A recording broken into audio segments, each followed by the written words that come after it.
मो ना धनंजय पृष्टि सिंगापुर जीपी। आज जो मिश्रण पर्व करागला आपनकर पंचायत रे कोन केते संख्या लोक माने योगदान देले?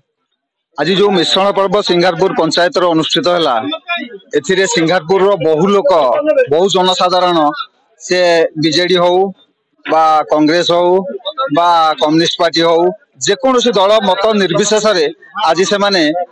अमरेंद्र दास एठी एकाठी होते एवं बहु संख्यार लोक आज आम सहित मिश्रण पर्व सामिल होती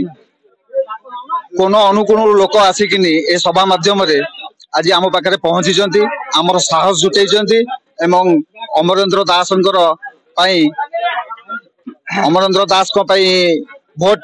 बहु संख्यार जुटाइबा स्थिर कर देखो आज्ञा आम पंचायत आज्ञा बहुत किसी आज्ञा कार्य रही जहाँ कि पारि ना केवल आदर्श ग्राम बोलिकी केवल फलक आज्ञा सीमित अच्छी किंतु आज्ञा आदर्श ग्राम बोली एठी किछि आज्ञा नाही एठी आज्ञा पुराना ऐतिह्य पुराना संस्कृति सबकिछि आज्ञा धीरे धीरे लोप पाई जीवा बसछि जेमिति कि आपण जानिथिबे एई हमर पंचायत स्कूल आकु आज्ञा बहु कष्ट करी लोक से दुर्गाना हुंतु बा हमर रसासार हुंतु बा हमर विज्ञ व्यक्ति माने सिंगापुर हुंतु से माने बहु कष्ट करी गोटे स्कूल प्रस्तुत करथिले गोटे अनुष्ठान तैयारी करथिले जहाँकि आज धूलिसात हवा को बसी तेणुक सिंगापुर बहु जिनस आज्ञा बहु जिनस बाकी अच्छी हवाई जहाँकि हो पारि नहीं तेणु आगामी दिन में जदि आम विधायक प्रार्थी जे कि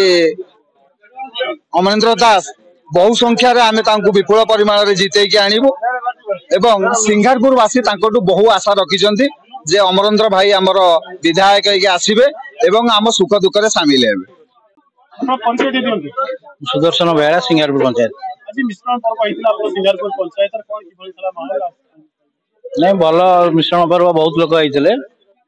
400 ରୁ 500 लोक आज उपस्थित थे भल सुरखुर रही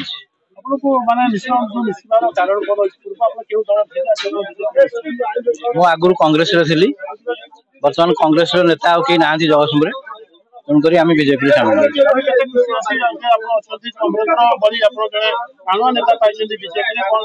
ना बहुत खुशी अच्छे अमरेंद्र भाया टाणुआ नेता बहुत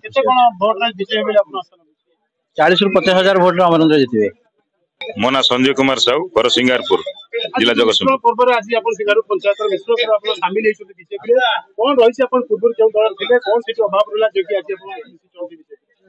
आमर 2 वर्ष तले आम पंचायत इलेक्शन लड़ुलु बीजेपी सह आम बीजेपी सह मेट होकर लड़ुलु जहाँ मेटर आम सिंगापुरवासी आमको सम्मान रखिले तेणुक जहाँ से दिन आज मन पकाचु जे बीजेपी मिश्रण पर्व जो है गोटे लड़ुआ नेता आमको मिली निश्चित लड़े हम सिंगापुर जगतसिंहपुर भुवनेश्वर लेखा छिंडिब आज जहाँ लोक देखुं काली देखिए सामिल 10 दिन पर आउर सामिल हे इलेक्शन बेलू बई भोर